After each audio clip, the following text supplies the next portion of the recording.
Hi, my name is Rachel and welcome back to Auxhart Gardening. This is our week 2 garden tour at the new place. So if you're new here, I am in South Carolina. This is zone 7B and I've recently started this garden right behind me at my new house from scratch. I have a video all about how I did that if you want to watch that, and I also have last week's garden tour if you want to catch up. Now, since I am in zone 7B, I did start my garden kind of late this year. Last week being the first real garden tour. Normally I would have started back in April or so, but with moving and everything, all of my started plants had to wait just a little bit longer to go in the ground. I also started some stuff from seed here, and I want to actually take this opportunity to show you guys how well a garden can do even if you start it late. A lot of times you still have time. All you need to know is how many days you have before your frost. And if you can get something that has that many or less days to maturity, then you can grow it. It doesn't matter if you start it on time or not in most cases. I'm going to try to do things in the same order every week so nobody gets confused. So I'm going to go ahead and start here where I did last week. This is kind of an experimental section of garden. So what I did here was I dug out just the spots where I needed to put plants, and then I put the plants there and left the rest of the ecosystem intact. You can see I haven't even really mowed around here because I want to see what happens when most of the natural ecosystem can just continue to exist the way that it was previously. And you can see I've got a squash in the middle, and then I've put beans and flowers, nasturtiums and marigolds around each of the squash. And some of them are looking better than others. We had a lot of like drizzly rain last week, and so these stayed pretty wet. And this one in particular has these white veins, and I think I read online that this might be an early warning sign of powdery mildew, but I'm not entirely sure. So far, otherwise, it looks healthy. Something that you'll see though is that these squash don't look nearly as healthy as the squash planted in the big garden. And I'm not 100% sure why that is yet, but I'm open to theories. So here we're coming up on the main garden, and you can kind of see the major sections I have. We're going to start on this right hand side and then go from there. So all along this right hand side you can see this cute little row of plants. These are all going to be sunflowers. And I also have sunflowers along this back row here. And the idea with that is that they'll act as sort of a natural fence, because you can kind of see I'm dealing with a little bit of what I think is deer damage. I don't think a rabbit would have just eaten the tops off of plants and left everything below. So hopefully the deer don't eat all my plants before I can get these sunflowers up, but they're growing really quickly, so I'm not super worried. And the idea with these tomatoes, if you've never seen this before, is eventually they will grow up and be able to be tied to this trellis, and I'm going to single stem them up the trellis. These are actually getting really close, and I have also some of my first tomato flowers of the season coming in on these plants. So coming up in about another week, next week, you'll probably see them tied up to the plants or to the trellis. And all of these tomatoes are actually paste tomatoes. I have Amish paste and San Marzano Lungo number 2. And that is because I unfortunately have found out that I don't particularly like fresh tomatoes. I'm so sorry. I know that's kind of a sin to say as a gardener, but they're okay, but they're just not my thing. So I'm focusing on the paste tomatoes so that I can make a lot of sauce, because I love tomato sauce, and I also love salsa. So I'm going to be making a lot of that, and that's really going to be the focus of my tomatoes in the garden moving forward. Look how big this guy is getting already. This is like, I don't know, a little over 2 weeks of growth for the sunflower from seed. So behind the tomatoes, I have all of my peppers. I have sweet peppers here and hot peppers, and a little bit of spillover, the sweet peppers there in the back. And in the garden tours, if you see a plant, you can tell if it's sweet or spicy by the color of the tag. So the white and the yellow tags are sweet and the pink tags are spicy. And last week I went through every single variety of pepper that I have, if you're curious. Right now, kind of the most interesting thing to see is that I'm starting to get my first peppers on my paprika. There he is. Most of these other ones have put on flowers. I haven't seen too much fruit set yet, but it's looking good so far. And the deer don't seem to like the peppers, just the tomatoes. And even the amount that they've eaten off the tomatoes isn't so bad. Would you guys look at this row of beans? It looks like I planted them drunk. They just straight, whoop, there's a wobble. Like, I don't even know how this happened. Some of these bean plants are right next to the tomatoes, and it's such a like pretty curve, and it's also like tilting uphill and not downhill. So I don't think it was the fact that seeds got washed to the side. I think I just did not look where I was planting. But these are bush beans. And you can see these ones with the purple stems. These are going to be purple teepee. And then if we move on to the front of the row, I also have some Blue Lake bush beans. And these are growing incredibly fast. You know, as with most everything else that I started from seed, this is just a little over 2 weeks of growth on these bush beans. And so I'm really excited to have a lot of bush beans. But I did want to show you guys something. So if you notice, like for new gardeners, you see I planted all of these at the same time. And you'll notice some are bigger than others. So like even these right next to each other. There's this one, and then there's this little one. And there's this bigger one, and there's that little one. And this is completely normal. Your plants are going to be kind of generally the same size, but they're not all going to be identical. And I think if you have a smaller garden and you are planting just a few of each type of plant, you might think that something is wrong with some of your plants, or maybe all of them if you get really unlucky.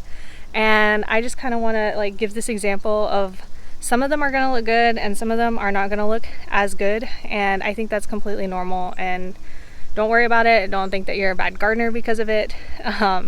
You know, just some plants don't do as well as others. I also have this row of eggplants in between the beans and the tomatoes, and this is my first year growing eggplants.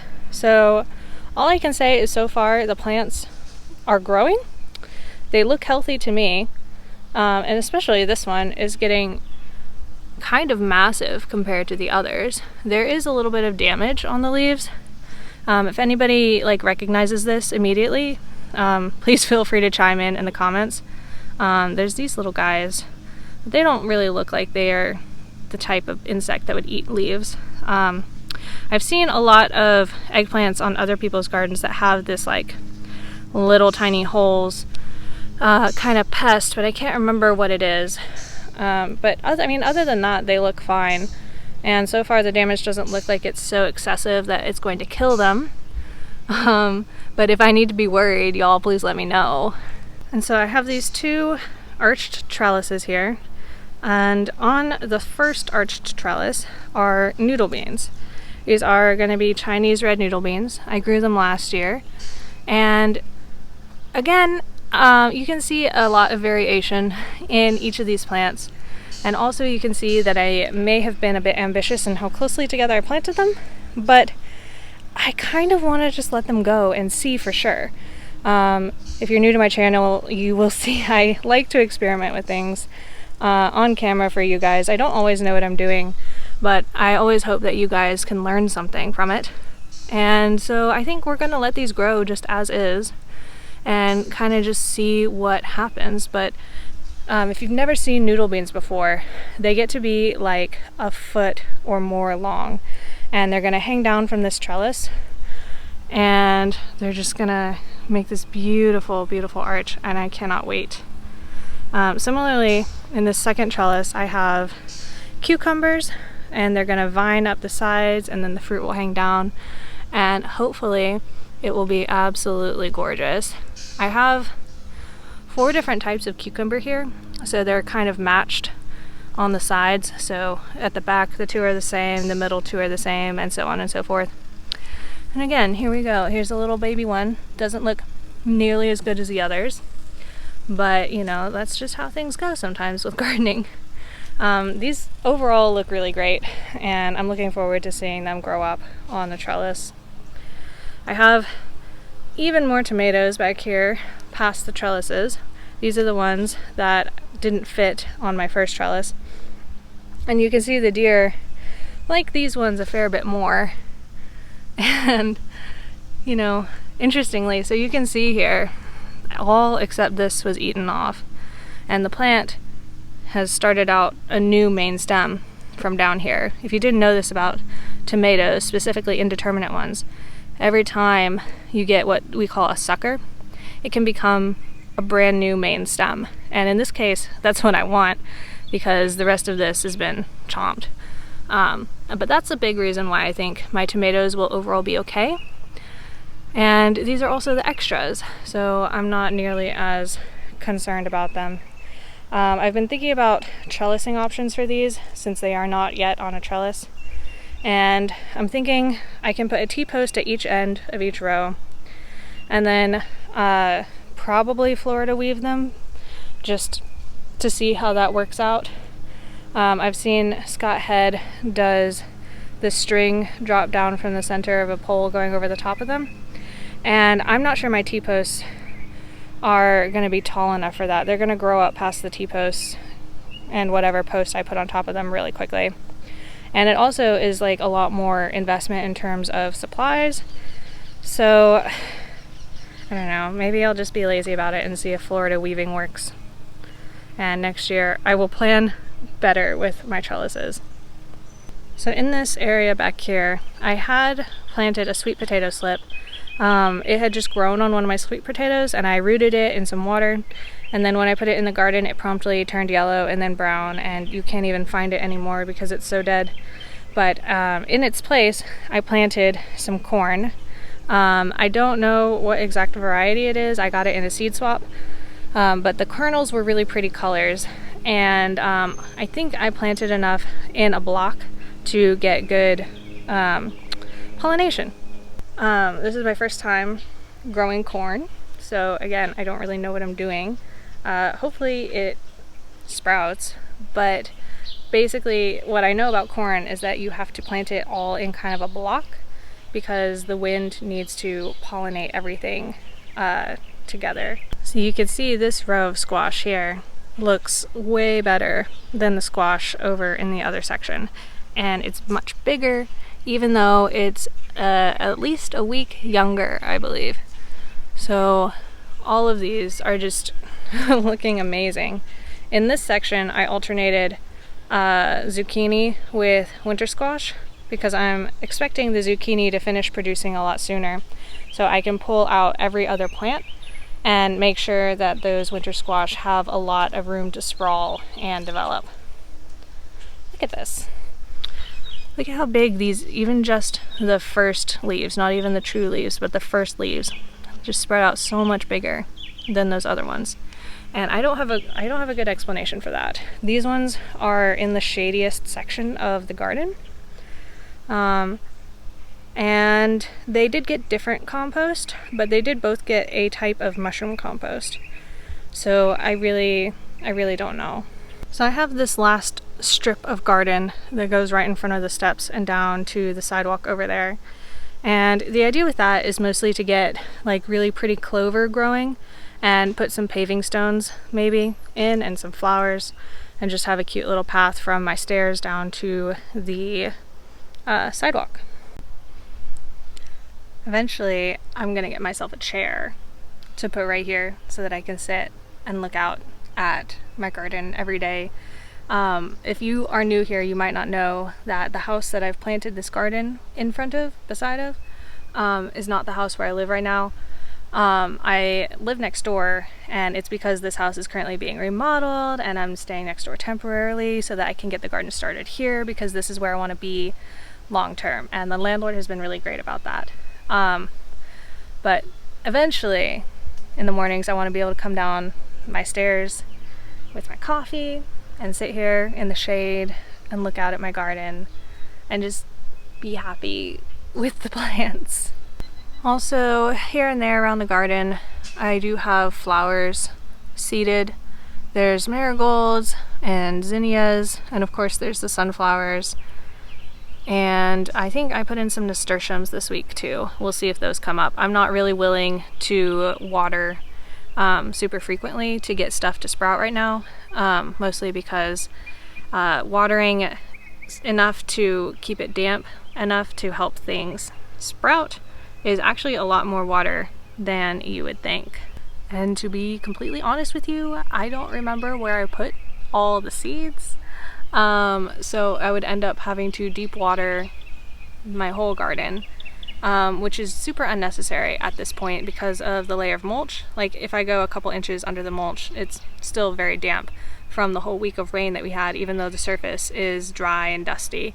So it would be kind of a waste of water at this point, and all I can do is hope that when the conditions are right for those seeds to sprout, that they will.